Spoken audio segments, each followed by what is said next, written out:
I would like to introduce Katelyn Yep from the North Precinct. She's the crime prevention coordinator, Seattle Police Department. Thank you for being here. How's everybody doing tonight? Hello. Do you guys hear me okay? Okay, perfect. I am gonna have to apologize. I'm getting over a cold like 3 weeks ago and I still have the annoying cough. So from time to time, I apologize if I have to step away to cough. Hello everyone. My name is Katelyn Yep. I'm a crime prevention coordinator for the Seattle Police Department. Been in this position for actually almost about 4 years. And I was telling Kippy earlier that I had come to do a security assessment and a personal safety training. I was like, some of your faces look familiar. It's been a couple of years, but the place still looks the same. So I love to see it. I'm happy to be back. So today I was just asked to talk about crime prevention. So there's a few topics that I definitely wanted to hit, and then I like to spend most of my time leaving it open for questions and make sure that we can kind of have a conversation about things that are you have concerns about or some questions. But I do want to start off by saying I am not an officer. So I am a civilian. I work with officers, but I personally am not an officer. So there may be certain things that don't pertain to me or might not be something that I do. So I'll do my best to answer some of those questions. But if I can't answer them, I can definitely take them back to my chain of command to see if they have some answers for you. So I may end up doing some follow-up for you. But I just want to make sure that everybody knows that I'm not an officer, just to make sure that we all know that there's certain things that I just can't talk about. So what I can do is usually what I like to talk about first. So as a crime prevention coordinator, I already did, and one of the things that I like to talk about is called a security assessment. So I don't know if any of you guys have heard the phrase CPTED or crime prevention through environmental design. I feel like that's kind of a hot button word right now, CPTED, CPTED. That's a background, a designation that all of us crime prevention coordinators have to get training in. So we have about 64 hours of basic training and then continuous training every year.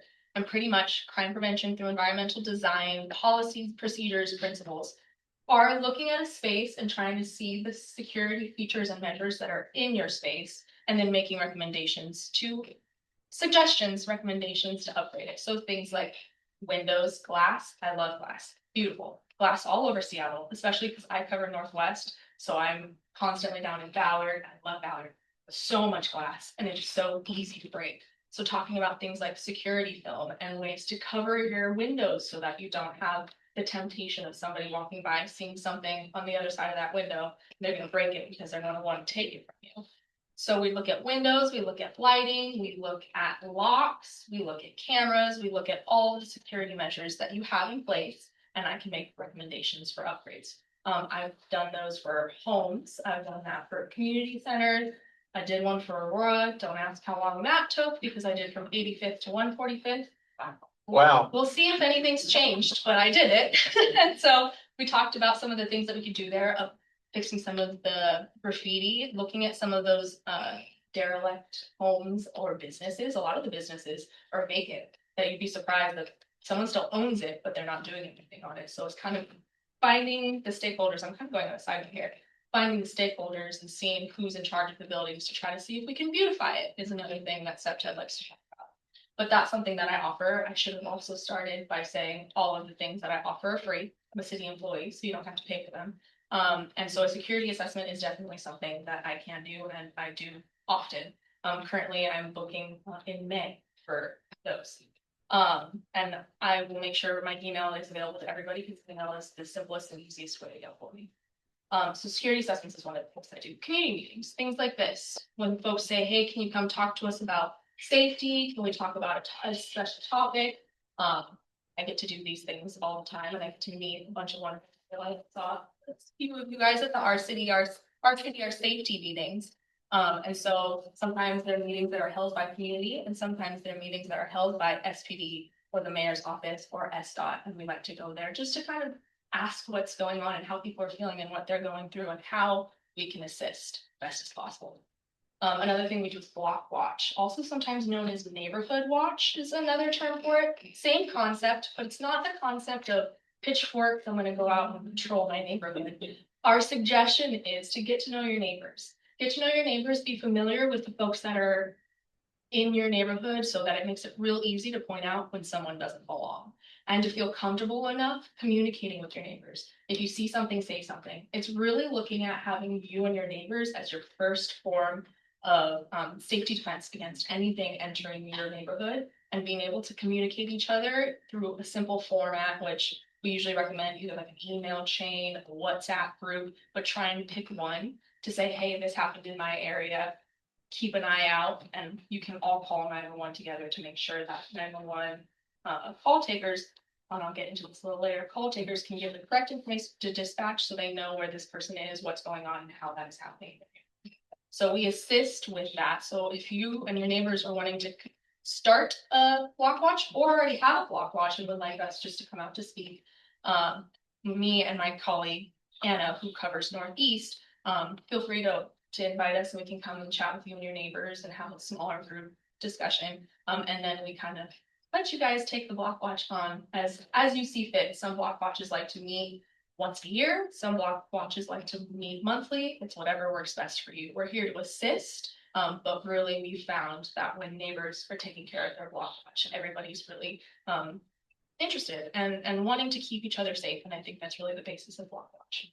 And the last thing that this isn't the only things we do, but these are the top we get asked for, is a personal safety class, which is actually something that I was talking to Kippy that we came back in 2023 to do actually at one of these meetings.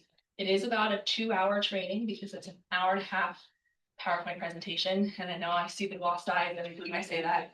And then 30 minutes left over for questions. And this is not a de-escalation. So SPD does not teach de-escalation, but we teach awareness, social awareness, giving tips and tricks on how to make plans so that we can try to not make ourselves vulnerable to opportunistic criminals. And a lot of the criminals nowadays do that, right? They're looking for an opportunity, an easy in.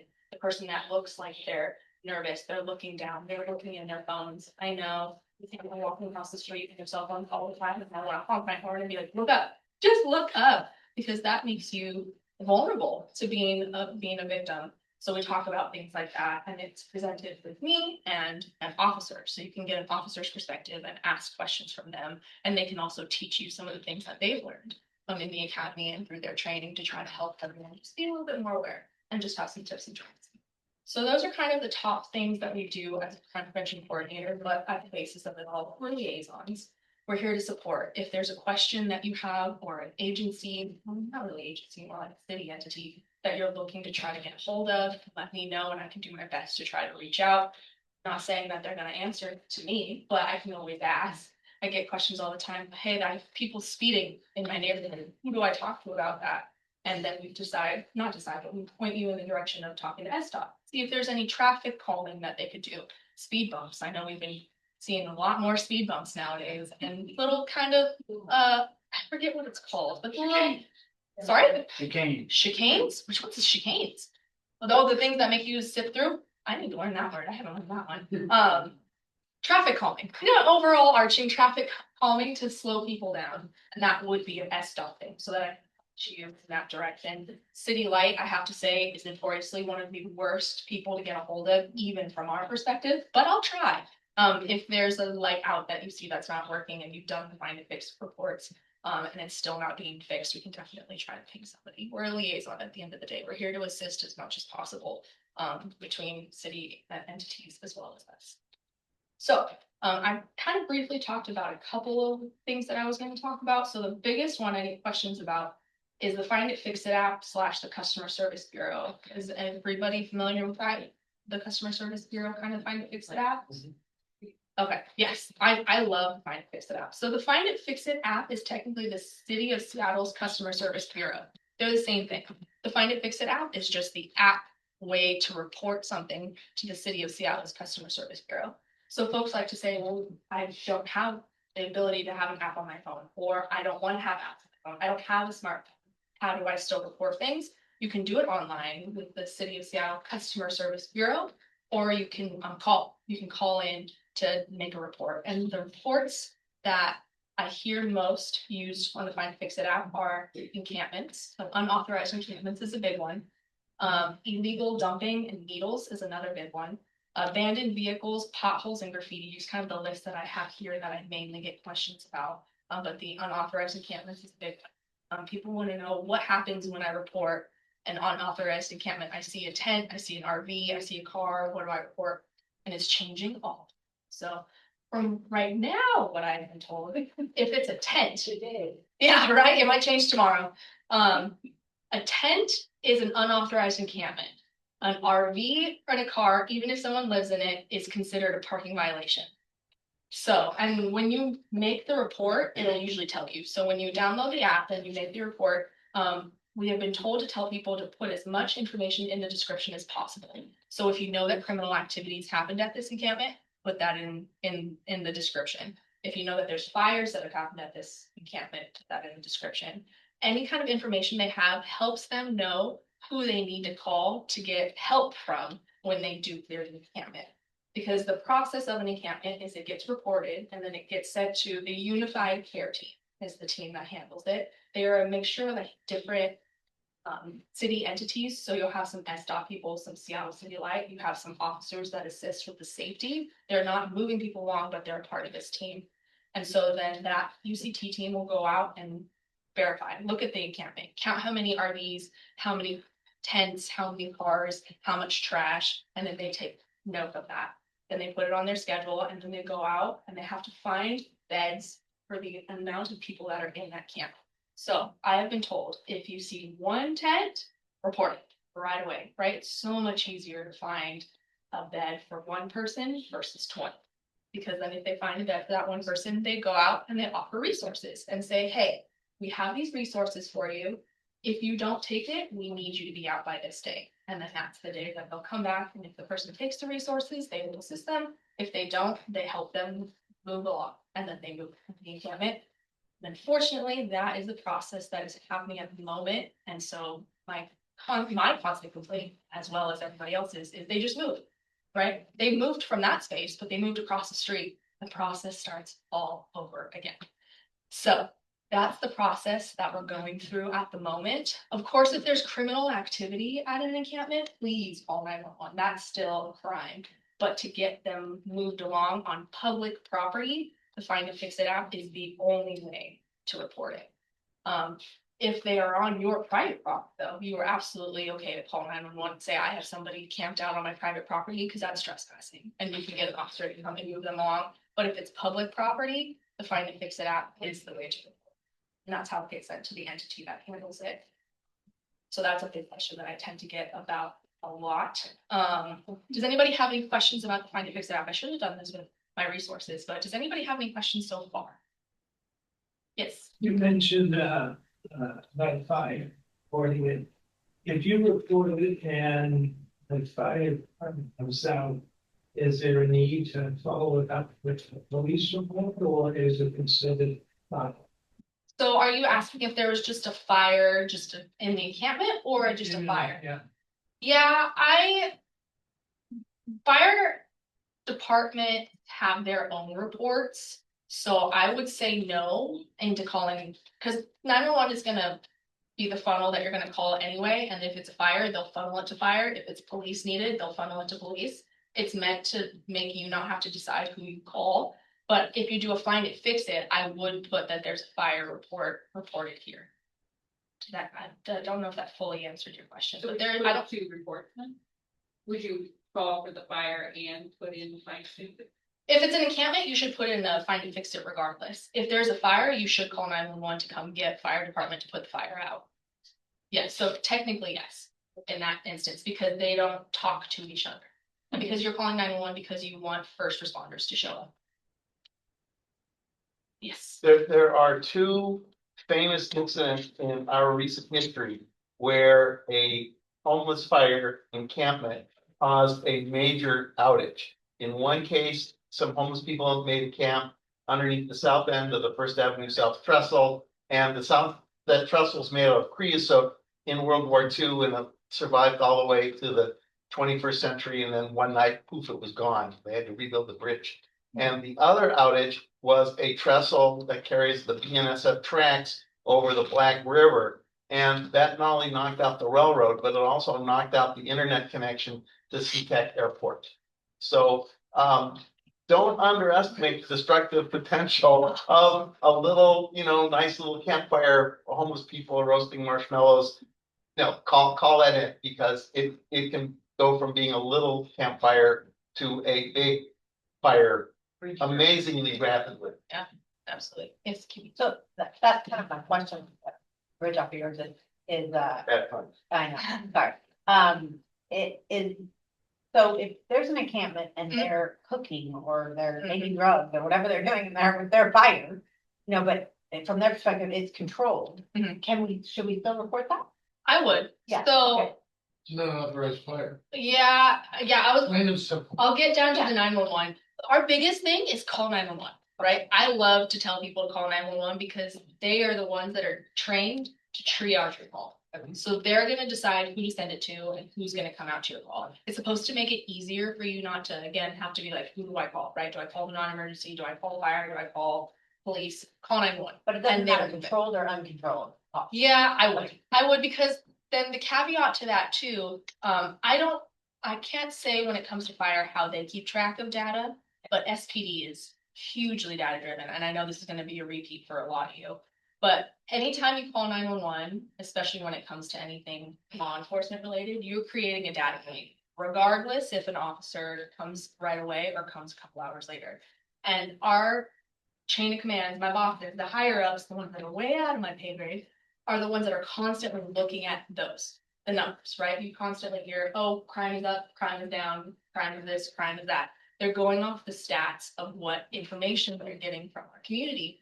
And when you call 911, it creates a data point. When you make a report, that creates an additional data point, and they're looking at polls. And so every month, so yesterday was our monthly meeting, they call it the CSTAT meeting. And luckily enough, we get to go and just sit, listen. Hopefully I don't have to present. Our captains do though. And so our captains get to present on what's happening in their area. It's so much fun to see them turn around. I'm like, oh, they're presenting. This is fun. They get to talk about the hot spots that are happening in their area. And they are now instructed to talk about the top 3 areas that they're having issues in. Then they have to come up with what their plan is to fix it. Who do they need help from? How are they going to get that help? What their plan is, and then the next month they get to talk about what happened. Did it work? What's still happening there? Is that spot still a hot spot? Did it move? What's happening? And it's really keeping our chains of command accountable for, hey, there's stuff that's happening in this area. What's actually happening? What resources do we need to get over there? How can SPD resources be able to help that area, or do we need another city entity? Because at these CSTAT meetings, city attorney's office is there, King County attorney's office is there, a parks department is there. The heads of all of these departments are there to kind of discuss, hey, I need help over here. I need a park ranger over here. How can we get a park ranger to start doing walks around this area? So they really get to kind of keep each other accountable, and it's so much fun to watch. Because I get to see the background of like, hey, are they actually going to be able to do something about this and see it come to fruition, which is great.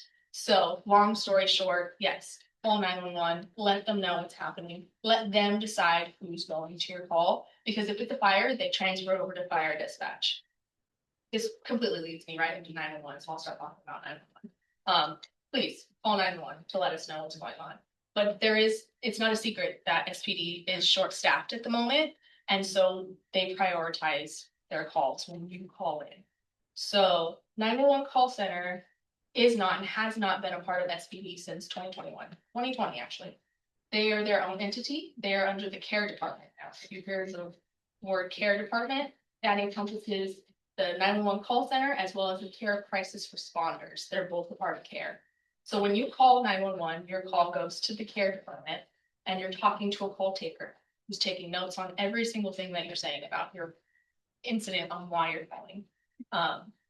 And it might be really frustrating if they ask you the same question over and over and over again, but they have a million boxes. They have like 6 screens per person that they have to fill out, but they're really just trying to get information out of you because you are the eyes.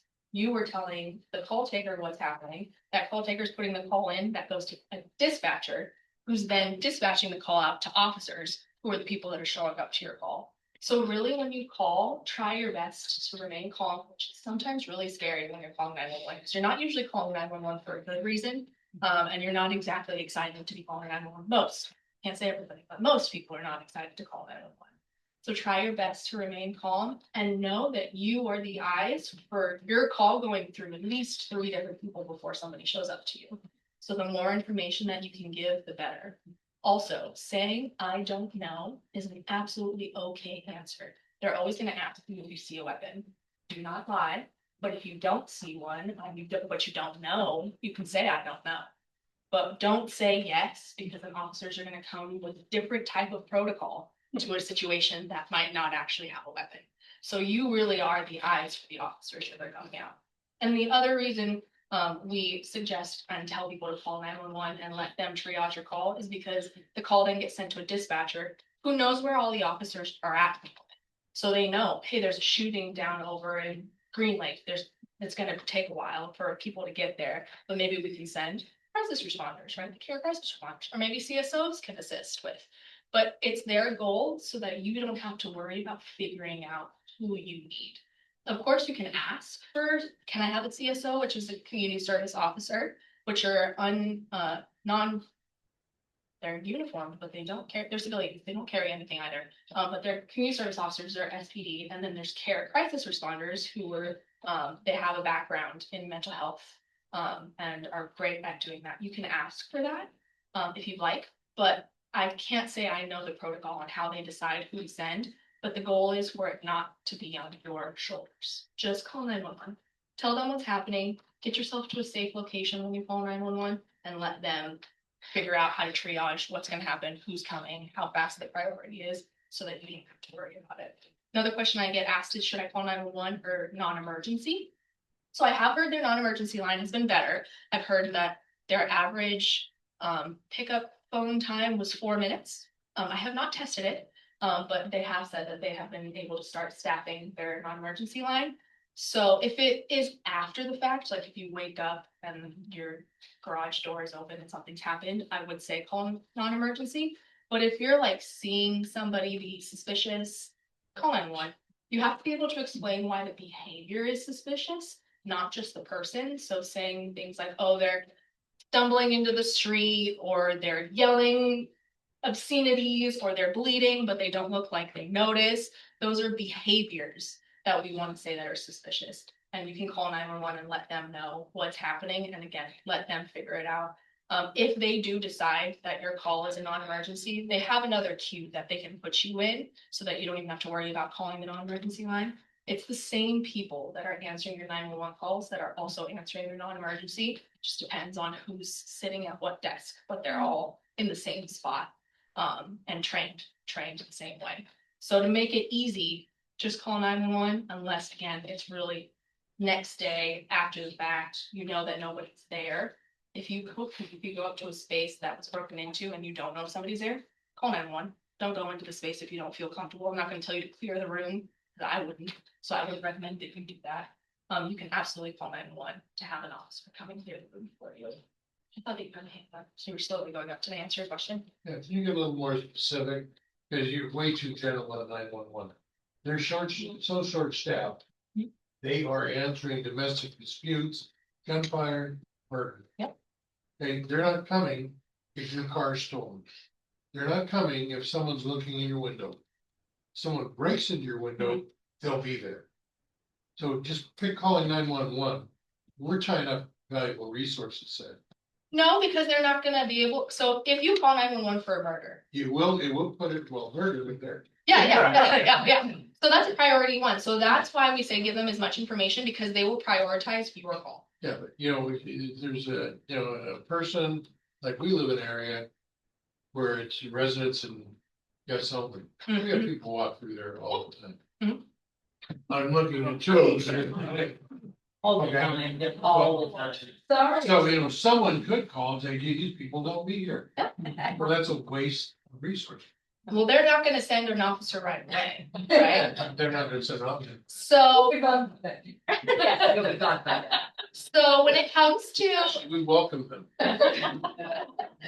so officers are not allowed to just pick and choose what calls they do and don't No, they show don't. up to. You're right. So they will show up, but it may be hours after sure. the fact. And so what usually happens, unless you ask, hey, I want police contact, the officer will drive by the area, see that the person's left hours ago, clear the call, and then go to the next one. Yeah. So a caveat to that is Priority. if you want an officer to talk to you, you are more than welcome to say, hey, I want the officer to either call me or come talk to me in person when they get here. And that helps a lot of people say, instead of them being like, I felt like nobody showed up, an officer did show up, they just cleared your call and then continued on to the next one. But you're like, nobody ever showed up. I called and they never came. But in reality, like I said, they came and they cleared it, they went to the next one. So you were absolutely able to ask for an officer to call you and or talk to you in person if you're still there. If you're not there, you can have them just call you, because they'll probably be like, hey, I stopped by, I didn't see it. Is there anything else that you need from me? When it comes to reporting too, do you guys know about the TRU department?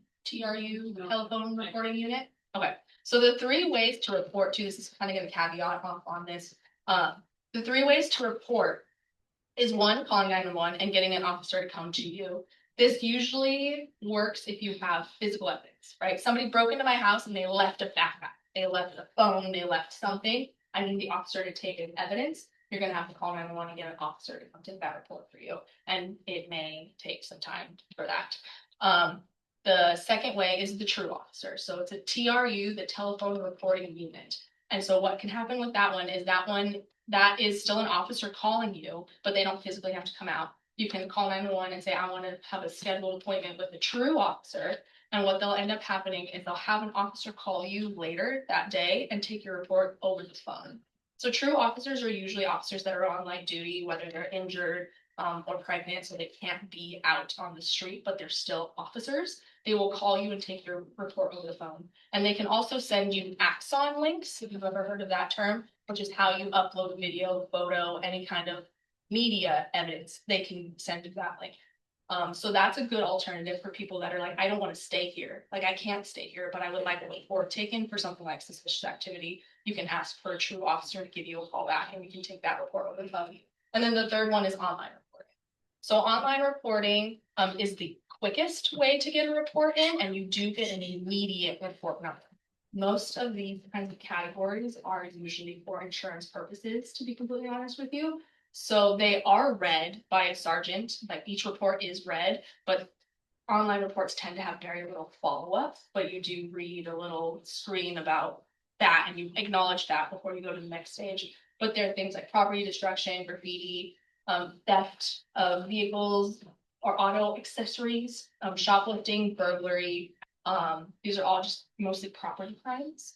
Again, that's why they have it as online, so that you can get your incident or your report number right away, so you can process your insurance claim faster that way. So those are the 3 ways to report. Yes, I saw Kippy's hand first, actually. And all of those end up in stats.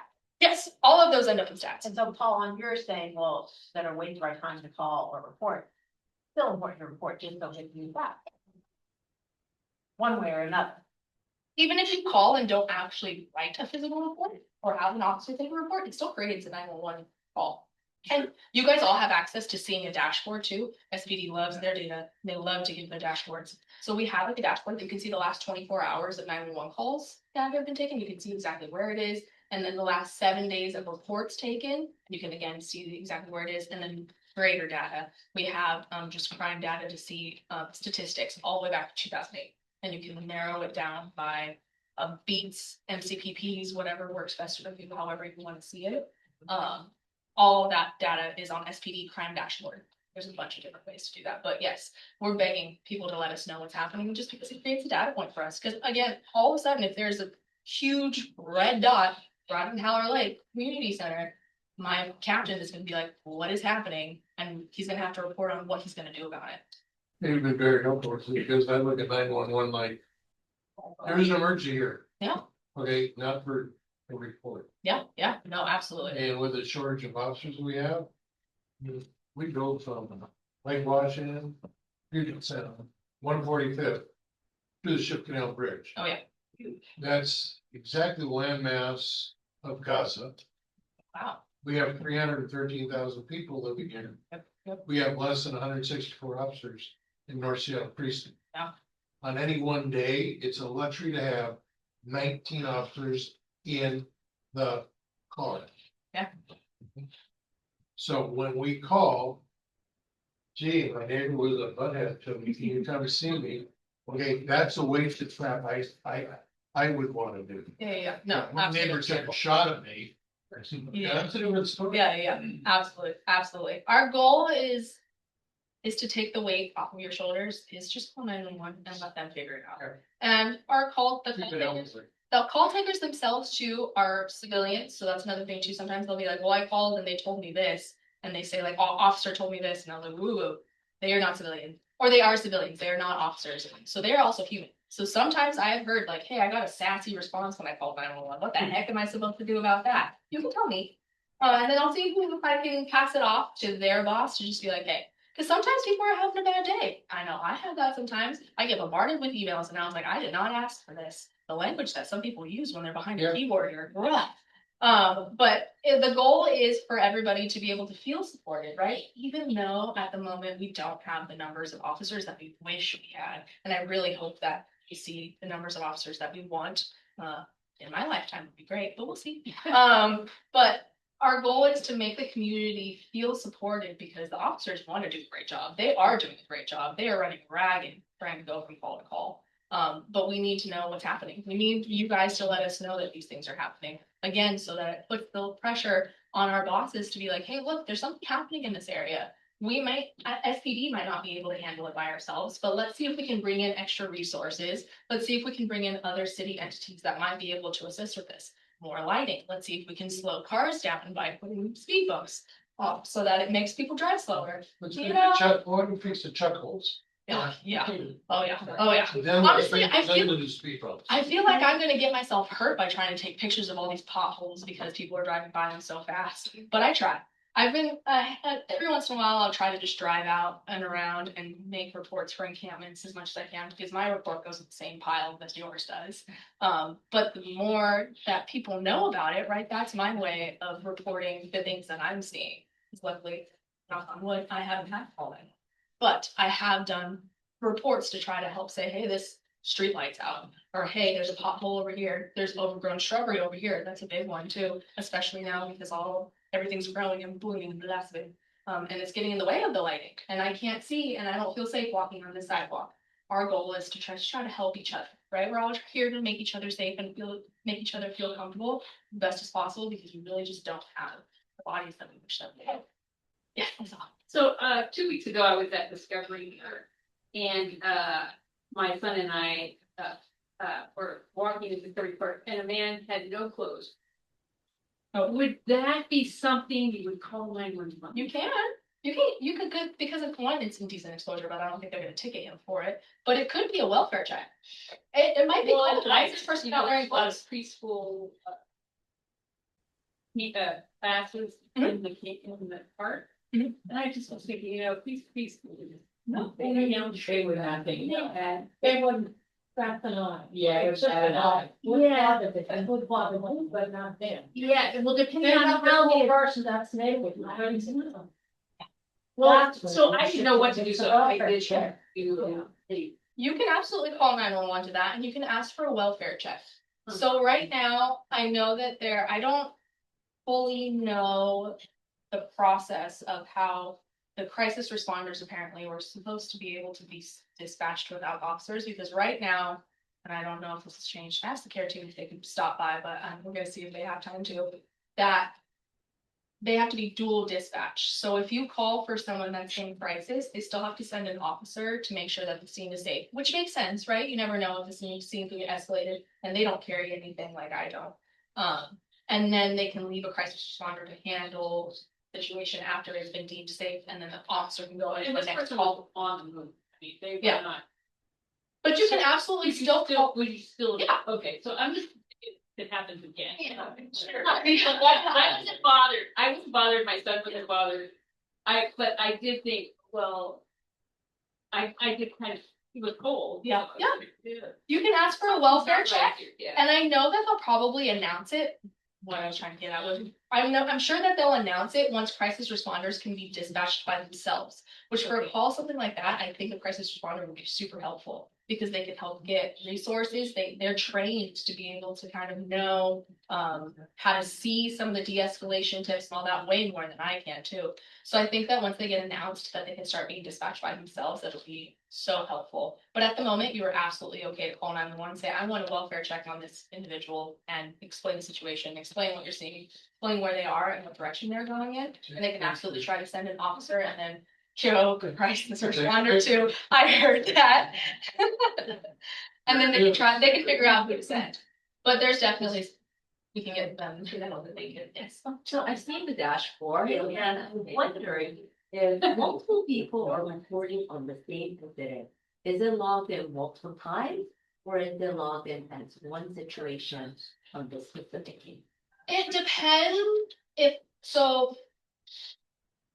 It depends if they end up stringing it together. So sometimes they end up stringing it together and sometimes I see that they don't. Because every 911 call will create a incident number, and then I've seen sometimes on reports like, oh, this is connected to this report number. But if it's a report, they tend to try to put it in one because then they can grab all of the officer's statements that are involved and put it in one dense report. But 911 calls, sometimes they will have a dots, though it may be the same situation. Yeah, because I think we're being mindful, like we don't want to take up resources, so somebody will say, oh, I already reported, then some of us just wait. You can't, what you could do is you can call 911 and say it's attached to this incident number. So say you called 911 first. Yeah. You saw the situation, it was happening near and around your house. You can call 911, and I would recommend having, again, email, WhatsApp, whatever, and say, hey, I called 911, this is the incident number. Yeah. And then if everybody else wants to call, you can say, hey, this is more information to add to this incident number. Because sometimes that happens, right? The person left your front yard and went to somebody else's front yard. Yeah. So now they have information about what's happening in their space. They can call and say, hey, my neighbor called earlier, this is the incident number, I have an update there now in my space. Because you're also, again, you're their eyes, right? You're the officer's eyes, they moved from your space to your neighbor's space, and then they moved again over here. You're absolutely looking into that. Super helpful. Yes. Caitlin, refresh my memory, please. Were you at the NPAC meeting last night? And what's? So one of the things that was a long topic of discussion, and there is no solution to the problem, is prostitution on Aurora Avenue. Yeah. But the question about the naked man in Carkeek Park sparked an interesting idea. Would it, if I encounter a scantily clad woman who is obviously hypothermic on Aurora Avenue, could I call 911 and ask them to do a wellness check on this woman? Now, I don't know that she is a prostitute because, you know, I haven't asked her, okay? But, you know, scantily clad women on Aurora, there is a high probability that she's not a daycare operator. So- I have not seen as many lately, honest, yeah. I have not seen as many either as of late, but maybe it's because it's cold. That's what I'm assuming. That's actually not a statistic. Don't quote me on that one. But it just seems to me, would it make sense for me to call and No. say, you know, I found this scantily clad woman who's obviously in hypothermia. And have them do a wellness check on her, because I don't want her to die of hypothermia. Your concern is great, and I really appreciate it.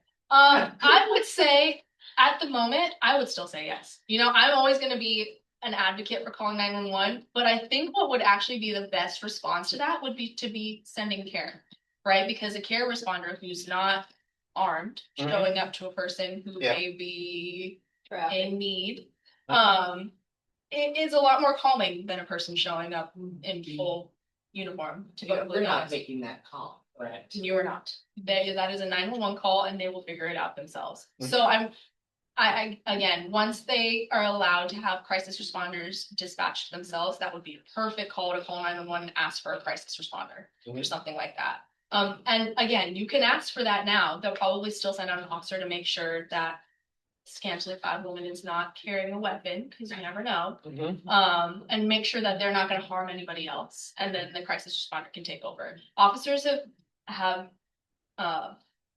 learned the difference between kind of the CSOs and the crisis responders, in the sense of when they go to a call, they can say, hey, I think this would be great for a CSO to handle, right? Or, hey, I think this would be great for a crisis responder to handle. Situation is safe, and I think that this is the resource that this Mhm. person needs, and they can pass it off. That's what they're currently doing at the moment. They're passing off the call. But again, that's not something that you have to decide. You just call 911 and ask for a welfare check, and then say, I think that this would be for a crisis responder. Mhm. They'll take note of that. They know what crisis responders are on call at the moment, and they'll figure out how that works. But it's supposed to take the weight off of you. I would call. Mhm. Yes. How many crisis officers are currently employed? That I do not know, because care department is a totally different department than SPD. I know that they're hiring, or they were hiring.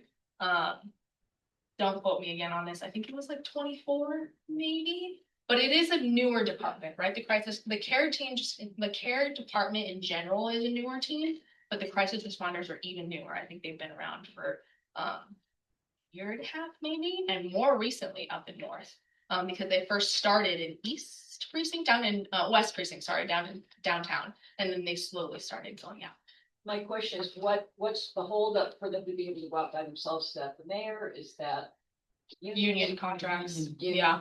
Again, out of my realm, because that's with SPOG, which is Right. Seattle Police, and then their union, which I actually don't know what their union is. Seattle Police Officers Guild. That's Yeah, oh, sorry, I was that's talking the about other one. the Community care department's union. I don't know what their union is, Mhm. but I know that I think that was the holdup was from the get-go was what I heard. Because I think their goal was they wanted to be able to assist the community and take the load off of officers. But at the same time, I understand the concern is like, you never know if somebody's got a weapon on them, right? Anything can escalate from 0 to 100 quickly. And because they're not carrying any sort of weapon on them too, how do they defend themselves besides running away?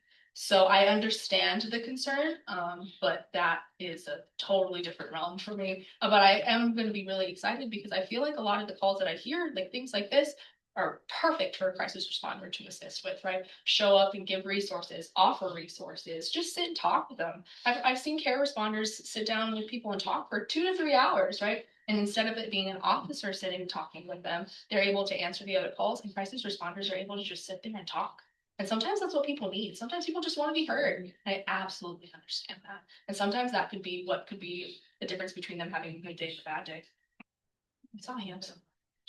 Yeah, I wonder if you could tell us a little bit about fentanyl, and when we see people like bent over, is that like standing out the fentanyl engine or? That's And also, that's after they've gotten high, they keel over. Yeah, I mean, when is it, like, is there a time when, like, how do you know that someone is in crisis there? What does that look like? yeah, so mean, is that that would something- also probably be out of my realm, but I can give you maybe an idea, or do you have a better idea? Yeah, I was a PCR for 30 years. Perfect. So I I'm sorry, what did you say? was a designated crisis responder, which is the involuntary commitment policy, what violence is. But anyway, so we were in these last 4 years in the department with the ESP, which is the emergency service control people who pick up people when they're toxic and down to nursing. So I asked them that question. And they have to like down and non-responsive or you really call. Or the need to call, let's say that way. Okay. Because one of the things that like with technology people are bent over and stuff, I mean, they're still okay as far as. And I had run into a gentleman up at the Bartels, what used to be Bartels in our neighborhood, and he was just laying there on the sidewalk. And I went up and said, hey, do you need anything? And, you know, so I had asked them about that, and they said, no, that's somebody you can, if he was totally unresponsive. I mean, you can call any time, like she said, but that's kind of the thing, you know, that, you know, and a lot of these people don't want you to give them Narcan because it takes away their high, and they also can come out of it angry. So if you're deciding you want to carry Narcan and help people, No. just be I don't want do. So, you know, Yeah, no, be very careful. Yeah, but I do, if I, Yeah. you know, sometimes I see these folks that are just in these contortions. Yeah. Something I should call. Yeah. This is what I- You're not helping nobody. Yeah. Yeah, okay, so I like I said, I like to err on the side of saying call 911 because for a call like that, they'll usually send fire. And I like to see when fire actually comes out to me. That was Fire comes, they're already away. They walk away before fire Yeah, shows up. usually, yeah, it's either that or they're not, and that's the concern when they haven't gotten up and the fire is gone.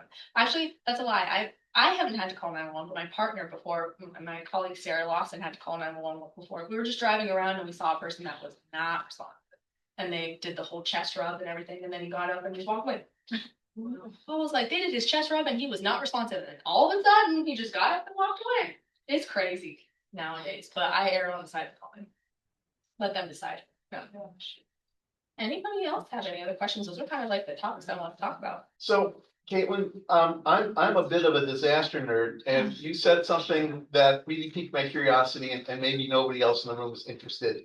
But you had mentioned talking about changing the environment in order to reduce crime, and you said that you went from 85th to 145th, which is a remarkable accomplishment. Thank you. And I'm just kind of curious if you had any ideas and what sort of this is not an easy question. Okay, we may be here all night answering it, but Oh no. yes, But they might. but you know, did you come up with some ideas? Did you present them? What kind of roadblocks are in the way of implementing them? Yeah.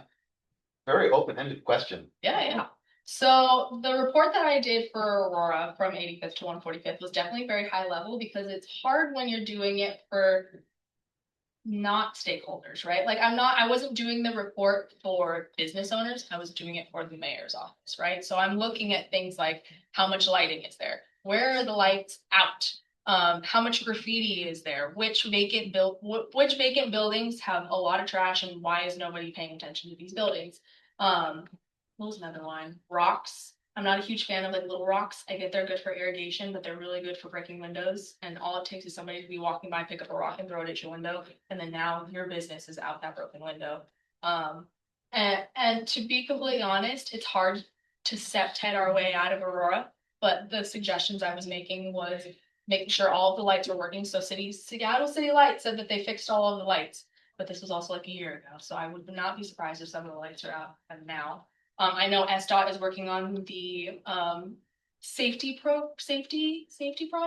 Apparently it's like a 10-year long project, and we had been in talks with them. I attended a handful of community meetings for that, where they're trying to figure out, do we want to widen the sidewalks to make it more walkable, to have the folks that we want to be utilizing Aurora, the commuters, to be using the space? Do we want to narrow down the lanes? Do we want to add a bus lane in the middle? Do we want to add more trees? The goal is to try to beautify, right? Make it look like Aurora. Yeah, we want to make it look inviting. And to try to, in our best way, weed out the activity that we don't want, because we want the good actors to be utilizing Aurora.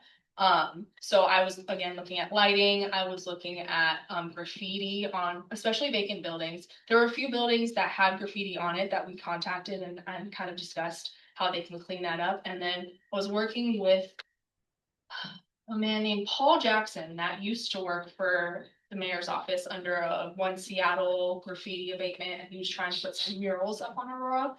I think that timing was too close to the changeover of now our administration, so I don't think that was fully implemented, but they had some cool ideas of murals that they wanted to put up on places to clean out the graffiti, put up a mural, because statistically, especially if it's a street artist, which I thought was kind of cool that they try to like employ folks that are doing graffiti to be like, hey, let's do something good with the kind of creativity that you have, that there's some sort of respect for that if I was a street artist and I put up a mural, that folks wouldn't be tagging my art. It was kind of like the statistic that they were going for, and they've done that in a handful of places. I think University District had a couple of murals, but I don't know if Aurora fully got theirs done. And then a big actual part, a side answer to yours, is that the CSOs went out and talked to every single business owner from 84th to 145th on Aurora to get their take on what are you seeing, what do you need, how are you feeling, what can we do about that. And they put in a huge Excel spreadsheet, and that all went up the chain. So that went up all through SPD's chain of command, up through our chief, all the way up to the mayor.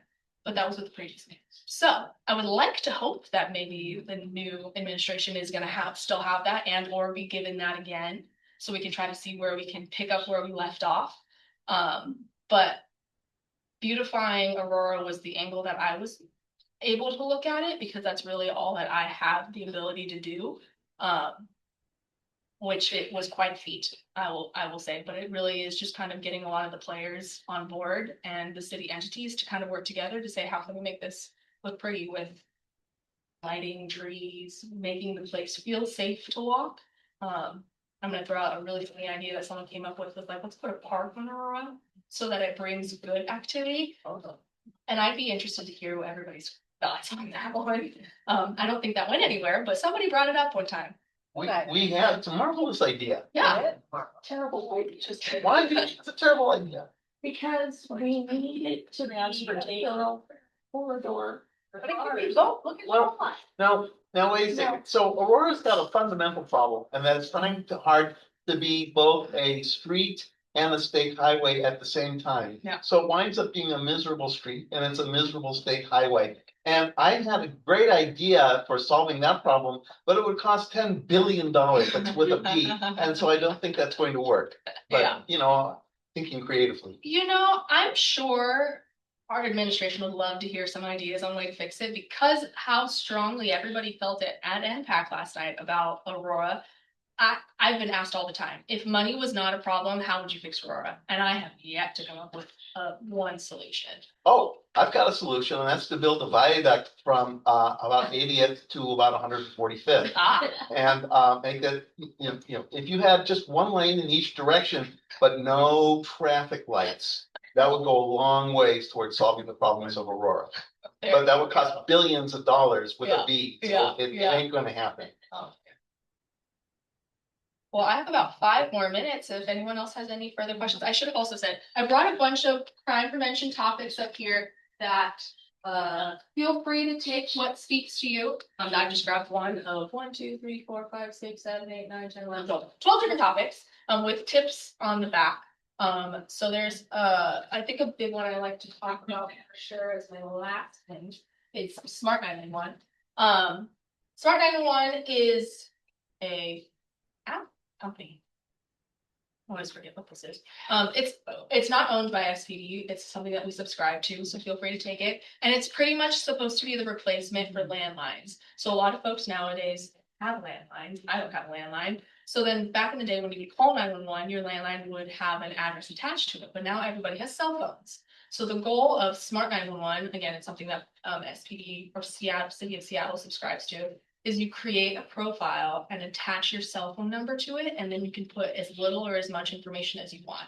So you can put your work address, your home address, any information that you feel would be pertinent. If you have pets, what kind of pets you have, if you take any medication. I had an elderly lady one time, she had a problem with choking time to time. So she put in her profile, if I'm not speaking but hitting buttons, I'm choking. So that like when her cell phone number would call 911, her Smart 911 profile would pop up and that information would be there. So it's supposed to be helpful in that way. Every 6 months, you'll get an email asking if your information is still up to date. If it is, you can ignore the email. If there's any information you need to update, say you moved or your cell phone number changed, you can update it that way. It's not spam. We get that question a lot. But I think that this can be quite helpful, depending, especially if you live in a complex where you may live on the northeast side or the northwest side, or, oh, this is the entrance that you should go through so you can get here. Any information that you can give that can be helpful to the call taker when you call is definitely a reason. Who has access to that information? Only 911 when you call. It's not available to public disclosure, so I can't just look up your information. So your information will only pop up when your phone number calls 911. Yes, last one. Meter mates, that might be the wrong term, it's an old fashioned word. Parking enforcement. Are they short-handed too? Because we got this beautiful sidewalk here on one side, it's 120th or 120th. And every 20 yards, there's a sign, parking only for 2 hours. Nobody pays attention to that. They are part from the hospital employees all day long. And we have 1 lane road now. Yeah. I mean, it's very hard to get by there. Yeah. So does anybody ever check on me? You have to call 911 for that too. So I hear, so Oh, good. They don't mark it. Yeah, so parking enforcement is back into SPD. For a little bit, they took it out of, but they're back into SPD. So I do hear them getting dispatched to people calling. If they are parked there for longer than 72 hours, you can do it on a find and fix it app. Right. But if they're just there after the 2 hours, you can call. But again, they're just as short staffed as officers because they're parking enforcement officers through SPD. So, but I do hear them get dispatched over the radio all the time. They get sent to us. They get sent. Ton of opportunity for this.